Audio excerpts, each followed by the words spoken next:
Test, test. So I've been told to ask everybody, because we're coming off of lunch and everybody's got their cell phones on very loud ring instead of very quiet vibrate, if we can turn off the phones or put them on vibrate. I know that our AV people would be very thankful if we could do that, because it picks those up like sin when they go off. So thank you very much. How's everybody doing? Thank you so much for taking the time and come out and listen today as I talk to you a little bit about the Art of Hearthstone and really what went into it and some of the principles that we developed to better add some visuals to the game. My name is Ben Thompson. I'm the lead artist on Hearthstone at Blizzard Entertainment, on the team for some time, and have had a great time making the art, and it's been awesome to be able to share it with you in the last couple weeks as we've hit release. So let's go ahead and get started. Card games, collectible card games, CCGs as we call them, have kind of a bad rap in this industry. You know, they've been referred to as too hard, got a lot of rules ascribed to them. They're a little bit difficult to get into. They're kind of hard to wrap your head around. All these things are said about them. But what's not said enough is how much fun they are, how interesting they are, how compelling they are to players, and how much fun they are to share with friends. And at Blizzard, we felt like Hearthstone was our opportunity to really play to that fun, really bring it out for the first time in a way that was visually compelling, designed well, and put together to be a very inviting, very easy to get your head around experience. Art was no small part in this. Art played a very large part, in fact, if you consider that we wanted to carry that same charming and whimsical, kind of inviting feel through it in that. So let's go ahead and get started, and we'll take a look at some of the basic principles, four in fact, that we developed on the art team and the team as a whole to help us get just there. So what are the four principles? Well, real and physical, charming and whimsical, simple and clean, valuable, collectible. These are important, not so much because they're numbering four. They could be two, they could be five. But ultimately, they are a guiding compass for the team, the art team specifically. They're a moral compass in a way that helps keep guided along the path to the best-looking visuals and the best-looking art for a game that ultimately needs to stay simple at its core, but very complex in its depth. And by sticking to these, we've made sure that all of the visuals would continue throughout production in just this manner. Whenever we ran into a question, whenever we ran into a problem, all we had to do was hold up the question or problem to these four things. And if they weren't answered here directly, then they maybe weren't a problem or a question that we needed to address right away, and it was something we could move on. So let's go and go through these one by one. First one, real and physical. What do I mean by that? Well, in this case, exactly that. Real and physical means something you can touch, feels tangible, feels very physical, feels real, visceral. All these adjectives could be put to describe these things. Why is that important in the case of a CCG? Well, when it's a digital CCG, they're very important. A digital CCG doesn't have the benefit of all of the things that a real physical CCG have. That tactile feedback, the way in which the cards feel when they go back down. So we get to play to the digital space to replicate this in a very visually evocative way. So going into that, physical makes a collection cool. We spend a lot of time looking at collections, varying kinds, bottle caps, stamps, cans, didn't matter. People collected it, we wanted to know more about it. Why did they collect them? What made them interesting? Stamps are a good case. Mostly square, all paper, some ink, little bit of frayed edges possibly, very, very similar. But it's those little distinct differences that bring about the value of a stamp from 1 cent to $1 million, depending on who's looking at it and who's buying. So really what we learned from this was celebrate the similarities, but really focus on what makes them different and makes them unique. From there was physicality implies functionality. If it's real and exists and is physical, it probably has a purpose, probably has a function, probably has something that you want to explore a little bit more. Chess is a good example. Pieces are all the same. They basically occupy the same physical space on a board. There's different iconography attached to each of them, which in turn gives you the rules applied to each of those pieces. They move just so. They do certain things. You get a lot of freedom within there. You can change the colors on them as long as they're opposing. Everybody gets it. You can even start to change that iconography, but you have to be careful that you don't change the iconography so much that the rules of the individual pieces get lost and we can no longer tell them apart. And lastly, physical keeps it familiar. Early on during development, we looked at the Jumanji box as really the quintessential game that invites you to become a part of its fantasy. And ultimately, at its core, we wanted Hearthstone to be just such a game. Not because we wanted rhinoceroses coming out and chasing you down a street and your life to be in very threat and danger, but more the fact that we want you to feel as though this is a game that the denizens of Azeroth themselves play and enjoy in their own way, and that you, by association, can do the same. Play to that familiarity, and when possible, introduce a little bit of surprise, and it's a great concoction. So, let's start with our box. Why a box? Could be anything. Well, it harkens back to, if you think of the old Battleship game, you can stick that in a box, go to your friend's house, unpack it, and play in any place, any time. Has a fun feeling to it. We chose early on to adopt a physical user interface for the game. Oftentimes, user interfaces serve as almost a window through which you view the rest of the game playing by. And we wanted, instead, for the game itself to be very feedback heavy in terms of how you were interfacing with this game. And the box is our tool for that. It's where everything lives. It's the answer to where does everything go and how does this all come together. Through sliding trays, a series of buttons, any number of different things, the feedback is it's all in here and it's all contained. From there, we've got our game space. This is one of the earliest attempts, and it suffers from a definite cause of the digitals. There's a lot of 2D, there's a lot of imagery, none of it super compelling, certainly none of it real and physical. So how do we fix this? Well, we take a first stab instead at making everything physical. Go off, go crazy. This was the very first board where we tried making it physical and making it real and tangible. It's our Darkmoon Fair board. The idea here being, invite you into the fantasy, sit you down at a crate with friends at the Darkmoon Fair, and engage in a series of combat with these new physical minions and heroes that was not as present in the original versions. All of it works, all of it's physical, all of it feels real, all of it's very confusing. Because what we ended up with was a series of minions who we're not sure if one's more powerful than the other. We're not sure why this one might be better than the one next to it. The heroes look different, but they also look different from each other. Are one of these heroes better than the others? Not necessarily. The box convention on the right was fun to paint and fun to make, but at the end of the day, it's confusing as to what it's even trying to show. Yes, a little bit of mana resourcing. Yes, that's where your decks are, and it's a turn timer and turn indicator, but it's not working yet. So we swiped that one off, and we went through many, many, many iterations. We just time traveled there a number of years and months. To what we end up knowing today, which is a very physical board that has a lot of representations of very familiar locations in Azeroth, this case, Orgrimmar. And through that, focus the player's attention where we need it. Right front and center, right in the board, right in the middle where we've got our minions doing combat. The heroes are also front and center. They're taking part in that combat. And the cards are flayed out in your hands, exactly where you would expect them to be. We took a look as well at the store. Stores typically look like accounting ledger sheets. A lot of numbers, a lot of buttons. Let's introduce dust. Let's drop these things on the plate. Let's make it feel physical when I'm buying a pack. Why? Because why leave the experience when you go to the store? That's where you want to feel like you're getting some return on that value. The idea here being it's a tray being passed around at the pub or the bar in Azeroth, and it's, hey, would you like some pack slutty? Fantastic. This is exactly what we're talking about with continuing that fantasy as we bring it into the game itself. Pack opening. Anybody? Wow, look at that. That was special. I've given this talk to my hotel mirror 5 times today, and it hasn't done that once.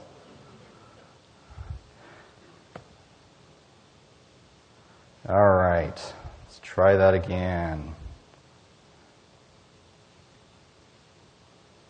Hey, pack opening, not store. Any CCG player can tell you pack opening is a very important part of the experience, right? You ask a CCG player what pack opening means to them, they'll regale you with tales of tearing open the foil pack and sniffing that ink as if for the very first time. The way that foil pack feels in your hand is an important aspect to it. The spreading them out and just randomly starting to pick cards to turn over first and see what they got feels awesome. And none of that do we get to do in a digital space because there's no packs, there's no foil, and there's no ink. So how do we play it up Hearthstone style? What we do instead, let's blow the thing up. Let's just rend that leather piece from piece, ribbons everywhere, gems explode, light particles emit, all of it to give you an experience that you could never experience in the real world, and instead celebrate that digital space that we're trying to occupy. Which brings us to our second point. charming and whimsical. Why charming and whimsical? Could it be epic and loud? Sure. Could it be ultra detailed and hyper, specific? Absolutely. Charming and whimsical is important to us, however, because it is a world that people already know. Azeroth is a world many of us in this room have spent a lot of time in. It's a place where a lot of our significant others have spent a lot of time in. It's a world we love, but it's one that we really wanted to take the opportunity to introduce to players in a new way that felt awesome, and ultimately more inviting, more friendly, more charming. So with that, we started to look for opportunities to do it. And we had two places that we went first, Peggle and Playmobil. Peggle does this fantastically. Peggle celebrates little moments of victory throughout the game, through spews of lights and stars, explosions, little moments on the way to that ultimate victory or defeat that felt cool for the moment and really gave the player a moment to feel good throughout the course of the game. We came to refer to these as Peggle moments in our own game when we look for those opportunities of the same. Playmobil, similarly, handles it very well when you look at their toys. They take very complex shapes in the form of buildings and vehicles and all sorts of stuff, and it plays to the iconography of them and just simplifies them, makes them very organic, makes them very pudgy and kind of fun. And that's something we really, really wanted from our boards and a lot of the play pieces as well. So speaking of play pieces, we have the first stab at collectibles from a charming and whimsical perspective. We had an opportunity, if we look at the left side, to have mage bottles full of dust that you could throw down on the table and spew forth all this magical element.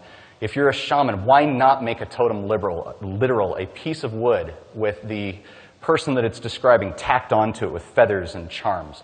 All of this is super charming, but we found ourselves back at that confusing crossroads. What is the information we're trying to share? Are we sharing it in a way that's simple and succinct to the player, and is it working? Well, not really. So we're going to go ahead and wipe that first one.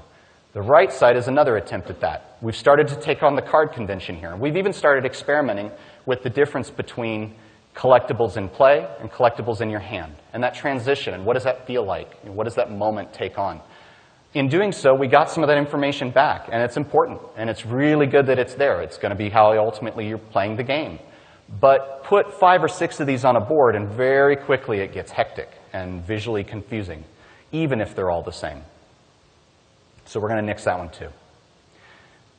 Multiple iterations later, we're in that time travel machine again. We have 3 examples of the collectible here. We've got our minion, our spell, and our weapon. All are very distinctly different from one another, but they feel as though they've come from the same visual family. They're using a very common language. If you look at the scroll work on which the titles of the cards are displayed, we have 3 different curves, or 2 curves and 1 straight. Immediate visual feedback as to the difference between the cards that you're faced with and how you should think of them differently when playing. And we even started looking at the imagery we were associating with it. Who doesn't want an angry chicken in their deck to deal that 1 ultimate point of damage? From there, we looked at the effects. If we're in a digital space, again, use it. Use it and abuse it. Digital space was a real opportunity to play up that moment in a CCG where he triumphantly picks up the card across from you and holds it over your minion that you don't want to die and says, I do 3 damage. Not very compelling.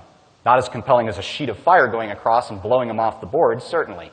So we started to talk about these effects and what do they mean to us. We picked fire specifically as the one we wanted to go with, and then started looking out before we looked in. We looked at Prince of Egypt and the fire that was seen in that animated movie and saw a lot of character, a literal character, being shown with all that personality. And we compared it with Hunchback of Notre Dame and the fire that you see there, totally distinct and unique character of its own. And then we looked back in and compared, so what does our fire say? How does it look? What does it say about the character of our effects? And we started to take that and pass it among all the different effects in the game. This was our first board attempt at a board space. What you saw previously was the Dark Moon Fair play space. This was putting it onto a board with 4 corners and seeing what happened. What happened was a lot of visual, interesting stuff. I got to relive my little Goonies moment with the rocks below as they fall away throughout the course of play, and it felt really cool, and I was super excited to work on it and paint on it, and our modeler, John Zwicker, was also very excited to work on it. But what we got at the end was something that was exciting, but not necessarily charming, and it wasn't doing anything really, really different than what you could or couldn't get in World of Warcraft. So we started to look at those 4 corners again, started to look back at that Playmobil reference, started to talk about those Peggle moments, And instead, we did Stormwind. This was the very first board that we did of the boards that you see in the game today. And the reason we picked Stormwind was that it's very familiar, it's human-based, there's a lot of familiarity with human-built objects, obviously, being human ourselves, mostly, I guess. And looking at all the way the buildings were set up, the organic quality to them, the flow, the curves, the shapes, and how all of these things really made for an inviting, fun play space that was still focused on the collectible and still focused where you wanted the player's attention. Victory screens. Victory screens are an awesome place to brag. And they're an awesome place to feel terrible about yourself if that victory actually says defeat. So this is a real opportunity to play up some of that charm, like we were talking about previously. It's not a one-sided discussion between who won and who lost. It is a uniform discussion between how did everybody play the game and did we have fun doing it? And more importantly, do you want to do it again? Do you want to take the lessons you learned in the game, jump back in, and really have fun with this? All these numbers are great, you know, when you look at allies killed and cards played and everything else, but ultimately it's not celebrating the moment we really wanted to celebrate, which was really, good job. Congratulations. We hope you had fun. You've got some minor rewards towards a little bit of gold. Go get yourself some cards, put them into the deck with what you learned in this game, and come on back. Defeat, same thing. We hope you had some fun. We hope you learned some things. You still get fireworks. You're still getting a little bit more charming in a different way screen up there from the victory, but fun all along. Simple and clean is our third point. Simple and clean is something that a lot of people work towards. You know, you look at companies like Apple, and they do simple very well. And it is, as everybody says, simple is hard. Simple is not easy. It is very tempting to throw the entire thing in the kitchen sink at whatever it is to convey it by any means necessary. Give more information. Surely that's always better. And the truth is it's not. The truth is it's more confusing. What you want to try and hit is a level of simplicity that is conveying of all the information you wanted in the smallest package possible. Ultimately, at the end, this starts to give what we would refer to as our over-the-shoulder appeal. You know, and that's an important part of games. I don't think it extends to just CCGs. It's any game. Any game that not only captures the player's attention, but the 5 or 6 people walking past them, be they friends, family members, or otherwise, has a powerful set of visuals ascribed to it. It doesn't look unwieldy or confusing. It looks like something I want to know more about. So we look at the hub screen of the game. This is the screen you see every time you log into the game. It's arguably one of the most important because of it. Dead center, front, on top, 3 ways you can play the game. That's it. Just 3 fun, different ways you can interface with this game, and a number of options beneath it that are all support for this, be they your collection, you can go build some decks, open some packs, go to the shop. From there, options menu. Options menu is an excellent opportunity to screw it all up. Options menu is, of course, where all the stuff you want in the game, but you just don't have a good home for it, that's where it goes. Sliders, buttons, bars, put it there. If it's a color even that you haven't gotten to use elsewhere, well, by God, let's put it on the option screen. No, no, no. Option screens are an example of exactly why you need to keep it clean. How many of us have games at home that we pulled this thing up for the first time and you were greeted with resolutions you can't even accomplish on the monitor in front of you? It's a real effort to keep it clean and a real effort to keep from tabbing it. But try. Try hard. Collection Manager. If you're not in the game, you're in Collection Manager. And Collection Manager is where you're going to do it all. It's where you're going to build that deck. It's where you're going to disenchant the cards you've already got too many of to go make cards you want more of. And you're going to put it all together in these decks, and you're going to file them. This is your digital binder for all the CCG people out there. And there's a lot of information to share here, which means there's also a lot of opportunities to do it poorly. This is an excellent example of poorly. There is a number of elements up there. They're all similar, but there's so many of them that it's overwhelming anyway. A lot of numbers, a lot of words. Not sure what that bottom section is denoting from the top and why they're different and why I should care. So let's instead try and simplify that a bit. Let's share all the same information in a smaller, more simple package. Let's give you only 8 cards at a time. There's no reason for you to see 15, 20, 30 at a time. Look at the decks on the right and how different they are from the cards on the left. We have a much clearer understanding now of what we're looking at. We've hard-line delineated in between there. Tabs at the top, sort by mage, sort by rogue, whatever you wish, and make those decks so you can get back in that game and go have some more fun. That goes for other screens as well. Before you get in that game, you got to go choose the hero. Choosing a hero, super important. choosing an identity, choosing a mode of which to crush opponents or be crushed and spend some fun doing it. Looking at this moment is also the chance to know what your hero power does, learn more about what makes a mage, what is the play style you're in, and ultimately what medal you've achieved for that. No, you're not achieving StarCraft medals. Yes, it's a mock-up. From this point, we need to get back to the reasoning. Why are we on the screen to begin with? What is the goal? The goal is to pick a hero. That's it. You want to know more about a mage? Mouse over the mage and find out what he's like. Same with the paladin. Same with the rogue. Mouse over that hero power. It'll tell you what it does. It'll tell you how much damage. You don't need to get it all up front. It can be doled out in small bite-sized pieces and still be very effective. My favorite part of simple and clean. Those of us playing CCGs have all suffered the 30, 40-minute game due to, let me see what that card does. Hey, hold on, let me see that. Hold on, let me look at this real fast. Okay, wait, if I do this, does that do this? And that will drag a game down and take you right out of that experience we've been trying to build faster than anything. Instead, all of those keywords can be given visuals. And they're fun visuals, and they're very evocative visuals, but they're, and more important, they're information-ridden visuals. Frozen is frozen. Why? Because he's in ice. We see it. Guess what happens when he's no longer frozen?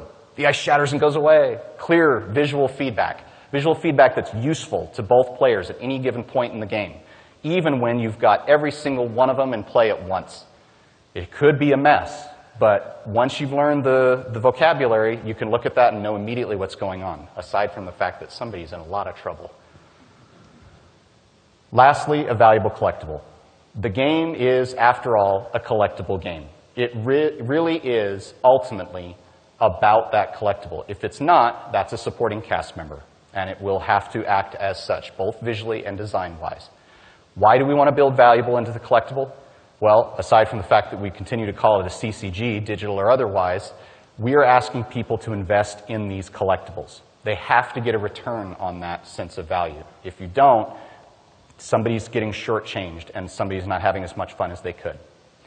When we started to do that, we went through all that blue sky that you guys saw. We had jars, we had magic, we had totems, we had feathers, we had all the bells and whistles. And it was all compelling, it was all physical, it was all value. Not as much of it was simple as we'd like, but we got there.